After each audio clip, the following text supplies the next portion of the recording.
배우자를 잃었을 때 당신은 어떻게 대처할지 생각해 본 적이 있나요? 인생은 예측할 수 없으며 배우자의 상실은 마음을 공허하고 방향을 잃게 만들 수 있습니다. 하지만 단순히 버티는 것만이 아닌 그 상실을 통해 더 나은 삶을 살아갈 수 있는 비결이 있다면 어떨까요? 오늘 우리는 이 어려운 여정을 지나온 세 명의 감동적인 이야기를 나누고 그들이 배운 가장 중요한 교훈들을 공유합니다. 가장 가슴 아픈 상실 후에도 희망, 독립, 그리고 행복을 찾는 방법을 함께 발견해 보세요. 이 세상의 삶은 예측할 수 없습니다. 사랑하는 사람이 얼마나 오래 당신과 함께 할 수 있을지는 아무도 모릅니다. 미사키는 인생을 기차에 비유하며 모든 사람은 단지 여정의 일부분만 동행할 수 있다고 말했습니다. 그들이 내릴 때가 되면 함께한 소중한 시간을 감사해야 한다고 합니다. 만약 누군가가 당신과 평생을 함께할 수 있다면 더욱 감사해야 할 일입니다. 젊을 때든 나이가 들었을 때든 배우자가 있는 것은 축복이지만 모든 사랑이 평생 지속되는 것은 아닙니다. 어떤 배우자는 질병이나 재난으로 세상을 일찍 떠납니다.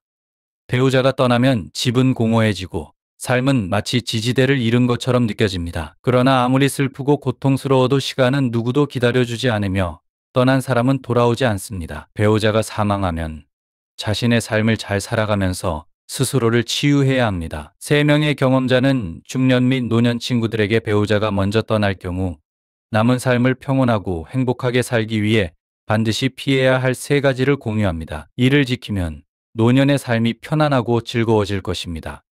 1. 너무 오랜 슬픔에 빠져 있는 것에 대한 이야기.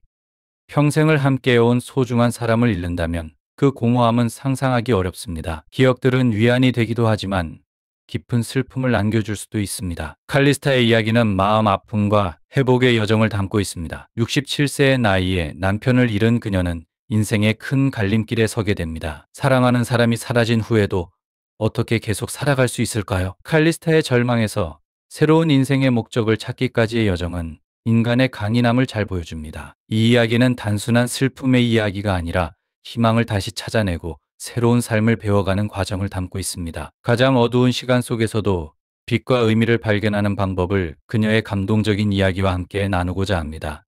67세의 칼리스타는 이렇게 말했습니다. 제가 64세였을 때 남편이 세상을 떠났어요. 그가 떠났을 때를 떠올릴 때마다 아직도 받아들이기 힘들어요. 그 시절, 저는 마치 걸어다니는 시체 같았고 인생이 아무 의미 없다고 느꼈죠. 몇 번이나 남편을 따라가고 싶다는 생각도 했어요.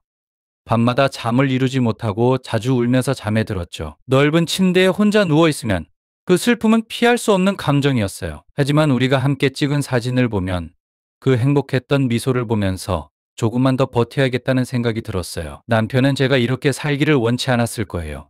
아무리 슬퍼해도 눈물이 그를 되돌릴 수 없다는 걸 알았죠. 그래서 슬프면서도 잘 살아가야 그가 다른 세상에서라도 마음이 편할 것 같았어요. 칼리스타는 마침내 깨달았습니다. 생사 이별은 세상에서 가장 슬픈 일이지만 이미 떠난 사람을 위해 남은 사람은 계속 살아가야 한다는 사실을요. 아무리 과거가 행복하고 추억이 달콤해도 그 과거에만 머물러서는 안 됩니다. 현재의 아름다움과 미래의 희망을 무시해서도 안 되죠. 앞으로 나아가며 현재를 잘 살아가는 것은 자신을 위한 의무이자 떠나간 사람을 위한 평온을 주는 길이기도 합니다. 사랑하는 사람이 먼저 떠났을 때는 차분하게 자신을 위로하고 건강을 돌보며 마음을 정리하는 것이 중요합니다. 슬픔에 압도당하지 않도록 해야 하며 천천히 마음가짐을 조정하면서 자신감을 되찾고 스스로 강한 삶을 살아가야 합니다. 기운을 내고 먹고 싶을 때 먹고 잠이 오면 자고 공원을 산책하거나 거리를 걸어 다니세요. 다른 사람에게 의지하지 말고 우아하고 지혜롭게 고독을 즐기며 정신세계를 가꾸어야 합니다. 마치 숙성된 와인을 음미하듯이 끝없는 삶을 향유하며 외로움을 다스리는 법을 배워야 합니다. 외로울 때는 친구들과 연락하여 대화하고 고독 속에서도 즐거움을 찾을 수 있습니다. 이렇게 하면 외로운 노후도 여전히 즐겁게 보낼 수 있습니다. 평생을 함께한 배우자를 잃는 것은 누구에게나 가장 힘든 경험 중 하나입니다. 칼리스타의 이야기는 이 주제를 왜 깊이 생각하고 이해해야 하는지 강조해 줍니다. 첫째, 그녀의 경험은 슬픔이 나이, 배경, 문화와 상관없이 누구에게나 찾아올 수 있다는 것을 보여줍니다. 사랑하는 사람을 잃고 깊은 슬픔과 외로움을 느끼는 것은 누구나 겪는 감정입니다. 이런 이해는 사람들이 슬픔 속에서 자신이 고립되지 않았음을 깨닫게 해주며 다른 사람들도 같은 고통을 겪어왔다는 것을 알게 해줍니다. 둘째, 칼리스타의 절망에서 새로운 삶의 목적을 찾는 여정은 회복력의 중요성을 강조합니다. 삶은 예상치 못한 고통스러운 변화를 가져올 수 있지만 그녀의 이야기는 큰 상실을 겪고도 다시 삶의 의미를 찾을 수 있다는 것을 보여줍니다. 이 메시지는 현재 고통 속에 있는 사람들에게 희망을 전달해 줍니다. 고통은 완전히 사라지지 않더라도 그 속에서도 기쁨과 충만함을 찾을 수 있는 길이 있다는 것을 알려주죠. 또한 칼리스타의 이야기는 자기 관리와 정신 건강의 중요성을 강조합니다. 깊은 슬픔 속에서는 자신의 건강과 행복을 쉽게 소홀히 하게 되지만 칼리스타는 건강을 돌보고 작은 것에서 기쁨을 찾으며 친구들에게 손을 내미는 실천적인 방법들을 통해 비슷한 상황에 있는 사람들에게 유용한 조언을 제공합니다. 그녀는 사람들에게 자기 자신을 돌보고 지지를 구하며 다시 삶을 받아들이는 것을 두려워하지 말라고 격려합니다. 더불어 그녀의 이야기는 추억의 힘과 그 치유 역할에 대해 말해줍니다. 칼리스타는 남편과의 행복한 기억들을 떠올리며 위안을 얻었고 이는 상실을 이겨내는 데 큰 힘이 되었습니다. 긍정적인 기억을 소중히 간직하는 것은 사랑하는 이를 기리며 자신의 삶도 계속 이어나갈 수 있는 강력한 도구가 될 수 있습니다. 마지막으로 칼리스타의 경험은 현재를 살아가고 미래를 바라보는 중요성을 알려줍니다. 과거를 기억하며 슬퍼하는 것은 자연스러운 일이지만 새로운 행복과 삶의 목적을 찾는 것도 중요합니다. 이런 균형은 깊은 상실을 겪은 후에도 충만한 삶을 살아가는 데 필수적입니다. 결론적으로 칼리스타의 이야기는 인간의 강인함을 상기시켜줍니다. 자기 관리의 중요성, 기억의 치유력, 과거와 미래 사이의 균형을 찾는 법을 그녀의 여정을 통해 배울 수 있습니다. 그녀의 이야기는 슬픔을 겪는 사람들에게 희망과 실천적인 조언을 제공해 줍니다. 2. 아이에게 과도하게 의지하는 삶. 노부모가 자녀와 함께 사는 삶은 과연 어떤 모습일까요? 그들이 안락함과 행복을 느낄까요? 아니면 예상치 못한 어려움과 고통을 마주하게 될까요? 이번 이야기에서는 60세 미망인인 엠버 여사가 딸과 함께 살다가 혼자 살기로 결심한 그녀의 진솔한 이야기를 나눕니다. 그녀의 경험을 통해 독립성과 진정한 행복을 찾는 노년의 소중한 교훈을 배울 수 있습니다. 그녀의 이야기에 함께하며 때로는 스스로가 가장 좋은 동반자가 될 수 있다는 이유를 발견해 보세요. 엠버 여사의 경험. 65세의 엠버 여사는 남편이 세상을 떠난 후 딸과 함께 몇 년 동안 살다가 이제는 다시 혼자 살고 있습니다. 처음에는 부모와 자식 간의 상호 의존이 당연하다고 생각했습니다. 어렸을 때 내가 당신을 키웠으니 이제는 내가 늙었을 때 당신이 나를 도와줄 차례라고 생각했죠. 하지만 딸의 가족을 위해 모든 것을 바친 후 시간이 지날수록 나는 딸과 사위의 불만을 마주해야 했습니다. 남편과 저는 둘 다 은퇴자였습니다. 혼자 사는 것에 대해 한 번도 생각하지 않았고 함께 늙어가는 미래만을 생각했지만 남편은 병으로 먼저 떠나고 저는 홀로 남게 되었습니다. 당시 딸은 손자를 출산한 상태였고 사위는 나를 데려가 함께 살면서 은퇴하라고 말했습니다. 그들의 위로와 조언에 감사했습니다.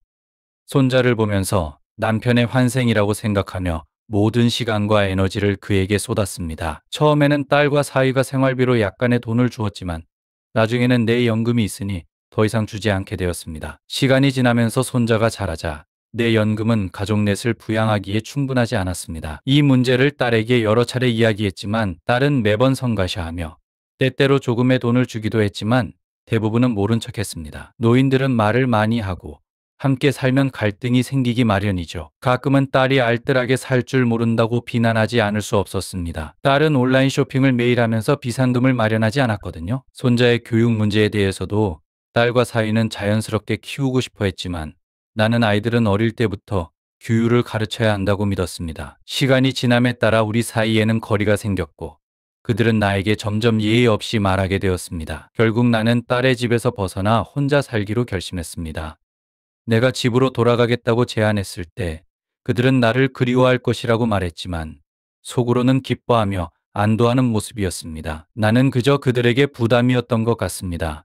손자가 어릴 때는 나의 도움이 필요했지만 이제는 그들 스스로 할 수 있는 상태였기 때문입니다. 처음 혼자 살게 되었을 때는 외롭고 한가하게 느껴졌고 바쁜 일도 없어졌으며 생활은 단순해졌습니다. 하지만 감정적으로 지지할 사람이 없으니 공허하고 상실감을 느꼈습니다. 시간이 지나면서 나는 고독을 즐기는 법을 배우게 되었고 나의 관심사를 다시 찾으며 서예와 그림 수업, 커뮤니티 모임에 참여해 몇몇 친구들을 사귀게 되었습니다. 이제는 나날이 보람차게 보냅니다.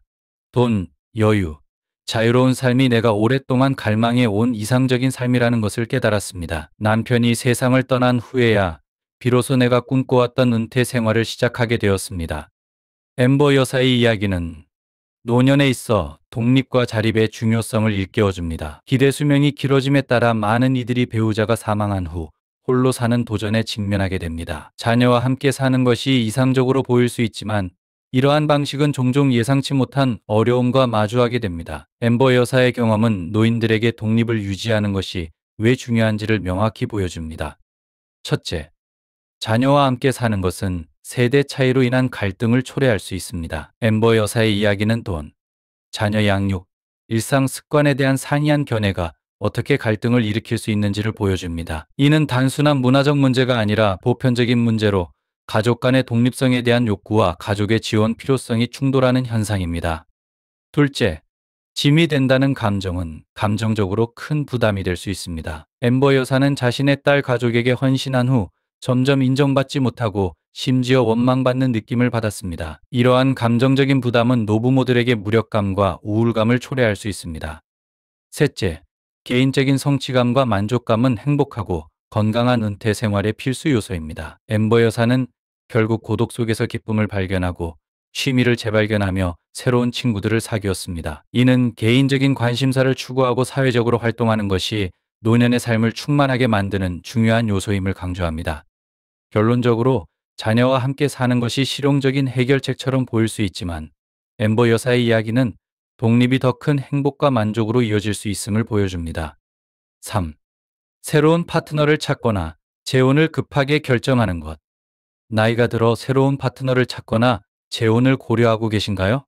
그런 생각을 하고 계신다면 먼저 62세 첫 남편을 잃고 재혼을 결심했던 봉 여사의 이야기를 들어보세요. 그녀는 동반자를 찾았다고 생각했지만 뜻밖의 어려움과 마음의 상처를 겪게 되었습니다. 그녀의 경험은 노년 재혼을 고민하는 이들에게 중요한 경고가 될 수 있습니다. 봉 여사의 이야기를 통해 노년 재혼의 위험성과 현실을 알아보세요. 이 이야기를 통해 후회할 일을 미리 피할 수 있는 통찰을 얻으실 수 있을 겁니다. 켈리 여사의 경험. 62세의 켈리 여사는 두 번의 결혼을 경험했는데 첫 번째 남편은 제가 53세일 때 세상을 떠났습니다. 3년 후 재혼했지만 1년 만에 이혼했어요. 두 번째 결혼을 떠올리면 여전히 마음이 아프고 화가 납니다. 재혼을 생각하는 분들에게 제 경험을 꼭 나누고 싶습니다. 저는 50세에 은퇴하며 남편과 함께 여행을 다니며 시간을 보내길 기대했지만 남편은 은퇴 전에 병으로 세상을 떠났습니다. 그가 떠난 후 저는 오랫동안 깊은 슬픔에 빠졌습니다. 아들이 저의 우울한 모습을 보고 걱정했지만 저는 아들과 함께 살기보다는 그를 귀찮게 하고 싶지 않았습니다. 아들은 저를 위한 여행 모임을 주선해 주고 싶어 했지만 저는 제 스스로 춤과 시 낭송 수업에 등록했습니다. 거기서 제 두 번째 남편인 갈리 씨를 만났습니다. 처음엔 그저 아는 사이였지만 어느 날 제가 계단에서 발목을 삐었을 때 갈리 씨가 저를 병원에 데려가고 집에서 돌봐주었습니다. 그 후 우리는 점점 가까워졌습니다. 2달 후 갈리 씨는 저에게 함께 살면서 서로를 의지하고 싶다고 프로포즈했습니다. 저는 기뻤지만 아들과 상의하고 싶다고 말했습니다. 아들은 반대하지 않았지만 갈리 씨의 가족을 만나보고 천천히 결정하라고 조언했습니다. 결국 우리는 가족들과 함께 저녁 식사를 했고 그 후 아들은 서두르지 말고 더 지켜보라고 했지만 저는 갈리 씨가 충분히 괜찮다고 생각하고 결혼을 서둘렀습니다. 몇 날 지나지 않아 우리는 혼인신고를 하고 그의 집으로 이사했습니다. 처음에는 잘 지냈지만 가사 일을 제가 도맡게 되면서 갈등이 시작되었습니다. 특히 새 친구가 저에게 여행을 가자고 했을 때 갈리 씨는 제가 가면 집안일을 누가 하냐며 불만을 표했습니다. 그때부터 저희 사이에 갈등이 커졌고 이후 그의 손자가 함께 살면서 상황은 더욱 나빠졌습니다. 결국 저는 더 이상 참지 못하고 이혼을 결정하게 되었습니다. 지금 돌이켜보면 혼자 사는 것이 외로울 수 있지만 많은 문제를 겪으니 차라리 혼자 사는 것이 낫다고 생각합니다. 노년 재혼의 어려움과 위험을 이해하는 것은 매우 중요합니다. 켈리 여사의 이야기는 노년기에 재혼할 때 발생할 수 있는 여러 가지 문제를 잘 보여줍니다. 첫째, 노년 재혼은 오랜 시간 동안 형성된 생활 습관과 관점의 차이로 인해 조화를 이루기 어려울 수 있습니다. 젊은 부부와 달리 나이가 든 사람들은 새로운 파트너의 생활 방식과 기대에 적응하는 것이 더 어렵습니다. 켈리 여사는 가사 문제와 여행 계획에 대한 의견 차이로 어려움을 겪었습니다. 이런 갈등은 큰 스트레스와 불만족을 초래할 수 있습니다. 둘째, 새로운 배우자의 가족에게서 인정받는 것은 쉽지 않습니다. 켈리 여사의 경우 갈리 씨의 아들과 손자가 새로운 결혼 생활에 큰 부담을 주었습니다. 가족 구성원들의 협조가 부족하면 갈등과 긴장이 커질 수 있으며 이는 결혼 생활에 부정적인 영향을 미칠 수 있습니다. 또한 감정적 준비도 중요한 요소입니다. 배우자를 잃은 후에 외로움과 불안감으로 인해 급하게 새로운 동반자를 찾으려는 경우 중요한 문제를 간과할 수 있습니다. 켈리 여사는 아들의 조언을 듣지 않고 서둘러 재혼을 결심했고 결국 실망과 또 다른 이혼을 겪었습니다. 감정적으로 회복되고 자신이 원하는 바를 신중히 검토하는 것이 재혼을 결심하기 전에 꼭 필요합니다. 마지막으로 재혼 시 재정 및 법적 문제도 발생할 수 있습니다. 상속, 의료 결정, 자산 분배 등 다양한 문제들이 다툼의 원인이 될 수 있습니다. 켈리 여사의 이야기는 이러한 문제들을 깊이 다루고 있지는 않지만 재혼을 고려하는 사람들에게 중요한 고려 사항입니다. 결론적으로 노년기에 동반자가 있다는 것은 매우 가치 있지만 켈리 여사의 경험은 재혼을 신중하게 고려하고 충분히 검토하는 것이 중요하다는 것을 알려줍니다. 위 비디오가 당신에게 영감을 주고 행동하게 만든다면 숫자 9를 댓글로 남겨주세요. 그렇지 않다면 숫자 0을 남겨주세요. 4. 나이 드는 것에 대한 7가지 멋진 점. 우리는 노화와 은퇴를 분리할 수 없습니다. 나이가 들면서 우리는 새로운 인생의 단계를 맞이하게 됩니다. 젊을 때는 나이가 드는 것을 상상하기 어렵고 부정적인 면에만 집중하게 되지만 나이가 드는 것에는 많은 긍정적인 면도 있습니다. 여기 7가지가 있으며 여러분의 경험담이나 제가 빠뜨린 점이 있다면 알려주세요. 재미있는 사실 중 하나는 나이 든 사람들에 대해 부정적인 시각을 가진 젊은 사람들이 나중에 더 비관적인 태도로 늙어가는 경향이 있다는 것입니다. 반면 노화를 긍정적으로 받아들이는 사람들은 더 낙관적으로 늙어갑니다. 이처럼 나이에 대한 관점은 크게 2가지로 나뉘는데 둘 다 진실일 수는 없습니다. 내가 아는 한 예로는 20대 청년들이 50대 초반의 한 남성이 헬스장에서 운동하는 것을 보고 부정적인 말을 한 적이 있습니다. 그들은 왜 그가 굳이 그렇게 운동을 하는지 이해하지 못했습니다. 나중에 그들이 나이가 들어서도 헬스장 회원권을 유지할지 궁금하네요. 1. 나 자신을 더 잘 이해하게 되었습니다. 나의 강점을 잘 발휘할 수 있는 일을 알고 있습니다. 또한 나 자신에 대해 더 많이 알게 되었고 나에게 더 충실하게 되었습니다. 내가 원하는 것을 더 확실히 요구할 수 있으며 다른 사람들의 실수나 잘못된 말을 더 관대하게 받아들일 수 있습니다. 우리 모두는 인간이고 실수를 한다는 것을 이해하게 되었습니다. 2. 내가 좋아하는 것이 무엇인지 압니다. 나는 아이디어를 내고 다른 사람들에게 영감을 주고 다양한 활동을 하고 글을 쓰고 소통하는 시간을 갖는 것을 좋아합니다. 여행을 좋아하고 포트폴리오 생활을 사랑합니다. 일과 관련해서는 나에게 맞지 않는 업무나 클라이언트도 있다는 것을 알게 되었습니다. 이제는 자신 있게 거절할 수 있습니다. 3. 나에게 가장 적합한 환경을 알고 있습니다. 나는 소음과 방해 속에서는 일할 수 없습니다. 평화롭고 조용한 환경이 필요합니다. 나는 이것을 사람들에게 말합니다. 나에게 생각할 시간을 주고 즉각적인 답변을 기대하지 않는 클라이언트를 고맙게 여깁니다. 예전에는 외부의 소음 속에서 일한 적이 있는데 이것이 스트레스를 주었습니다. 나는 나의 필요에 충실하지 못했습니다. 4. 내 판단과 직감을 믿습니다. 만약 무언가가 맞지 않는다고 느끼면 나는 거절하고 맞다고 느끼면 그것을 선택합니다. 과거에는 논리적으로 생각하고 사실을 분석해야 한다고 생각해서 두려워한 적이 있지만 때로는 그냥 아는 것이 있습니다. 나는 나 자신에게 충실하게 큰 인생의 변화를 이루었습니다. 5. 나는 살아 있습니다. 사람들이 아프다고 불평하거나 나이가 들어 죽고 싶다고 말할 때 짜증이 납니다. 나는 지구상에 하루하루 살아있는 것에 진심으로 감사하며 우리가 할 수 있는 일과 이미 이룬 것들에 대해 생각합니다. 우리는 인생의 다른 단계로 나아가고 있으며 나는 현명한 사람으로 보이기를 원합니다. 6. 내 주름과 변화된 몸을 받아들일 수 있습니다. 왜 우리는 우리보다 20년 이상 젊은 사람들과 돈을 많이 써서 외모를 가꾸는 유명인과 자신을 비교할까요? 우리의 주름은 우리가 잘 살아왔다는 흔적입니다. 나이에 맞게 보이는 것, 60대 이상을 긍정적으로 받아들이는 것이 좋다고 생각합니다. 우리의 몸은 변하지만 나는 여전히 삶을 사랑하며 살고 싶습니다. 늘어나는 주름보다 더 중요한 것은 인생을 즐기며 살아가는 것입니다. 7. 지혜. 나는 앞서 이 주제를 언급했지만 이 부분은 따로 강조할 필요가 있습니다. 우리는 오랜 시간 동안 많은 것을 배웠으며 앞으로도 계속 배울 수 있습니다. 필요한 경우 우리는 우리의 지식을 나눌 수 있고 감정에 휘둘리는 사람들을 더 이해하고 용서할 수 있습니다. 5. 60살은 새로운 시작일까? 아니면 쇠퇴로 가는 걸음일까? 50살은 큰 전환점처럼 느껴졌지만 나는 여전히 활동적이었고 모험적인 여행을 막 시작했으며 일도 내 삶의 중요한 부분을 차지하고 있었다. 그때는 앞으로 많은 시간이 남아있다고 생각했다. 하지만 60살은 더 큰 이정표처럼 느껴진다. 나는 80살이 노인이라고 생각하는데 그러면 앞으로 20년 남은 셈이다. 내가 원하는 모든 것을 할 수 있을까? 만약 20년이 없으면 어떻게 될까? 건강이 나빠져서 내가 원하는 것들을 하지 못하게 된다면 어떨까? 지금 무릎이 좋지 않다. 다행히 관절염은 아니지만 춤을 추다가 무릎 인대가 찢어져서 조심해야 한다. 안나푸르나 서킷을 걷기에는 너무 늦은 것 같지만 다른 무언가가 있을지도 모른다. 이제는 콘서트 피아니스트가 되거나 TV 프로그램 에베어 그리스와 함께하는 아일랜드에 출연하는 일은 힘들 것 같다. 물론 만약 내가 피아노를 배우고 싶다면 레슨을 받을 수 있고 TV 프로그램에 지원할 수도 있다. 하지만 10년 전에는 이런 도전이 정말 멋질 것 같았는데 왜 이제는 굳이 그렇게 자신을 몰아붙이고 싶은 마음이 없을까? 돌아보면 나는 가끔 내가 할 수 있다는 걸 보여주기 위해 무언가를 했던 것 같다. 이제는 내가 진짜로 하고 싶은 것들을 하고 싶다.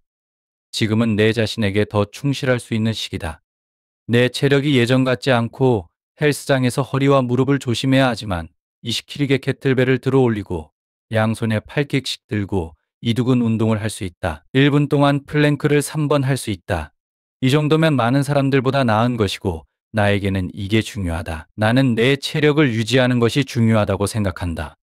오랜 결혼 생활을 끝내고 다시 시작하면서 나 자신을 찾아가고 있다. 혼자 있는 것도 좋고 새로운 것들을 하는 것도 행복하다. 나의 감춰져 있던 인생을 사랑하는 사람들과 소통하는 즐거움을 다시 발견했다. 새로운 친구들을 사귀었고 이렇게 쉽게 친구를 사귈 수 있다는 것이 믿기지 않는다. 혼자일 때는 친구를 사귀는 것이 훨씬 쉽다는 걸 알게 되었다. 친구들과 함께 이야기하는 시간이 즐겁고 사람들은 나와 함께 있으면 즐겁다고 말하며 내 열정이 전염된다고 한다. 이제 나는 내가 하고 싶은 것을 선택하고 더 이상 남의 기대에 맞추지 않으려고 한다. 아니오라고 말하는 것이 점점 쉬워지고 내가 하고 싶은 일에 이해라고 말하는 것이 너무나도 좋다. 마음을 바꾸는 것도 괜찮다. 나는 듣지만 더 이상 다른 사람의 문제를 해결하려고 하지 않는다. 내가 너무 자주 나서다 보니 그 사람들이 상황에서 배울 기회를 놓친 적이 많았다. 나는 새로운 발견의 길에 서 있고 나이 들어가는 과정을 개의치 않는다. 슈바사보살처럼 보이고 싶지 않다. 내 몸은 살아온 세월을 보여주고 있고 나에게 잘 맞는다. 나는 내 몸에 만족하며 내가 하고 싶은 일을 하며 입고 싶은 옷을 입는다. 만약 살을 빼기 전까지 새 속옷을 사지 않으면 내가 그 속옷을 언제 사게 될까? 그래서 나는 지금 사서 매일 입는다. 6. 자신에게 충실해지는 나이. 은퇴 후 진정한 자아 찾기.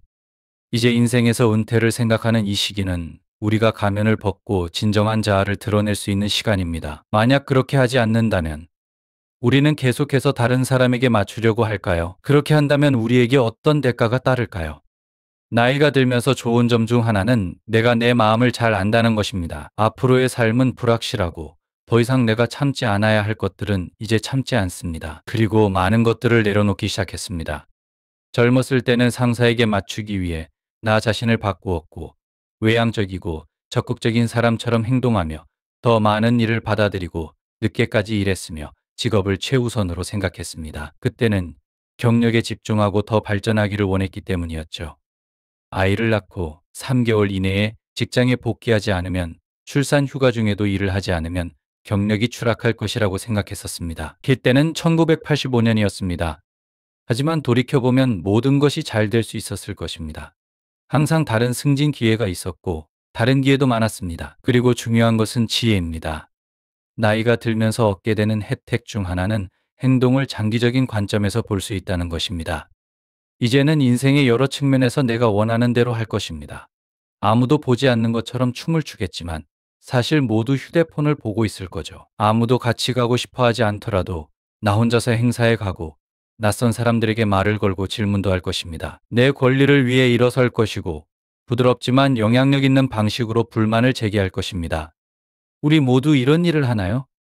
어느 순간부터 신경 쓰지 않게 되는 단계에 도달하는 걸까요? 더 이상 상관하지 않는 순간 말이죠. 점심에 초대하거나 파티에 가자고 하거나 쇼핑을 같이 가자고 할 때 가고 싶으면 가겠지만 혼자만의 조용한 시간이 필요하면 거절할 것이고 죄책감을 느끼지 않을 것입니다. 마찬가지로 친구나 파트너가 뭔가를 하고 싶지 않다면 괜찮습니다. 그들을 죄책감에 빠뜨릴 생각은 없습니다. 우리는 젊었을 때 남을 신경 쓰고 다른 사람을 우선으로 했던 자신을 넘어가기 위해 이런 삶의 단계를 거쳐야 할까요? 50대와 60대의 시간은 우리가 진정으로 자신에게 충실할 수 있는 강력한 삶의 시기인 것 같습니다. 원하는 옷을 입고 옳다고 생각하는 것에 대해 목소리를 낼 수 있습니다. 제 박사 연구 중 일부에서는 50대와 60대의 환경운동을 하는 사람들이 젊었을 때 핵무기 폐기운동, CNT에 참여했던 사람들이라는 결과가 나왔습니다. 자신에게 충실해지면 더 진정한 자아가 나타납니다. 제 경우에는 흰머리를 받아들이고 얼굴의 주름과 선에 대해 덜 걱정하는 것이 포함되었습니다. 이것들은 잘 살아온 삶의 흔적이니까요. 7. 나이가 들면서 얻게 되는 20가지 혜택. 1. 실패에 대한 두려움 감소. 나이가 들수록 우리는 과거의 경험을 통해 실패를 더 잘 받아들이고 새로운 도전이나 위험을 감수하는 데 있어서 두려움이 줄어듭니다. 더 성숙한 자세로 역경을 극복할 수 있게 됩니다. 2. 창의력 증대. 나이가 들면 축적된 지식과 경험이 창의력을 자극하여 새로운 아이디어나 혁신적인 해결책을 찾는 데 도움이 됩니다. 3. 감정지능 향상. 시간이 지남에 따라 감정 조절과 공감 능력이 향상되어 타인과의 관계가 더 건강하고 의미 있어질 수 있습니다. 4. 자연과의 깊은 연결. 나이가 들면서 자연 속에서 평안을 찾고 자연의 아름다움을 더 깊이 느끼며 야외 활동을 통해 위로를 얻는 경우가 많아집니다. 5. 또래 압박 감소. 나이가 들수록 사회적 기대나 또래 압박에서 벗어나 자신의 가치관에 맞는 선택을 더 쉽게 할 수 있습니다. 6. 문제 해결 능력 향상. 나이가 들면서 우리는 복잡한 상황을 분석하고 풍부한 경험을 바탕으로 실용적인 해결책을 찾는 능력이 향상됩니다. 7. 인내심과 관용의 증대. 나이가 들수록 우리는 더 인내심을 가지게 되고 다른 사람의 차이를 더 잘 받아들이며 조화로운 사회를 이루는 데 기여합니다. 8. 사회적 규범으로부터의 자유. 나이가 들면서 우리는 사회적 규범이나 기대에 덜 얽매이게 되어 자신에게 더욱 충실한 삶을 살 수 있게 됩니다. 9. 평생 학습. 나이가 들어도 계속 배우고자 하는 열망이 생기며 이를 통해 개인적인 성장과 지적 자극을 얻을 수 있습니다. 10. 새로운 취미와 관심사 탐구. 나이가 들면 이전에는 시도하지 못했던 새로운 취미나 열정을 발견하고 추구할 기회를 얻게 됩니다. 11. 문제 해결 능력 향상. 나이가 들면서 우리는 복잡한 문제를 분석하고 다양한 경험을 통해 실용적인 해결책을 찾는 능력이 더욱 향상됩니다. 12. 감사함 증대. 나이가 들수록 인생의 축복과 인간관계에 대해 더 깊은 감사함을 느끼며 긍정적인 삶의 태도를 가질 수 있습니다. 13. 반성할 수 있는 여유 시간 증가. 퇴직이나 일의 부담이 줄어들면서 자기 성찰을 위한 시간을 더 많이 가질 수 있습니다. 14. 유산 만들기. 나이가 들수록 미래 세대에 긍정적인 영향을 남기기 위한 행동과 결정을 더 중시하게 됩니다. 15. 물질주의 감소. 나이가 들수록 물질적인 소유보다 경험과 인간관계를 더 우선시하게 되어 더 충실하고 의미 있는 삶을 살게 됩니다. 16. 멘토링 및 지도 능력. 나이가 든 사람들은 멘토로서 젊은 세대에게 개인적, 직업적 성장을 돕는 역할을 할 수 있습니다. 17. 내면의 평화와 만족. 나이가 들수록 우리는 삶의 경험과 개인적인 성장을 통해 내면의 평화와 만족감을 느끼게 됩니다. 18. 직관력 증대. 나이가 들면 중요한 결정을 내리거나 삶의 도전에 직면할 때 더 강한 직관력을 발휘할 수 있습니다. 19. 역사적 사건과 세계에 대한 넓은 관점. 나이가 들수록 우리는 다양한 역사적 사건을 경험하게 되고 세상과 그 변화에 대한 더 넓은 관점을 갖게 됩니다. 10. 지혜 나누기. 나이가 든 사람들은 자신의 삶의 경험과 지혜를 젊은 세대와 나누며 사회에 긍정적인 영향을 미칠 수 있습니다. 위 비디오가 당신에게 영감을 주고 행동하게 만든다면 숫자 9를 댓글로 남겨주세요. 그렇지 않다면 숫자 0을 남겨주세요.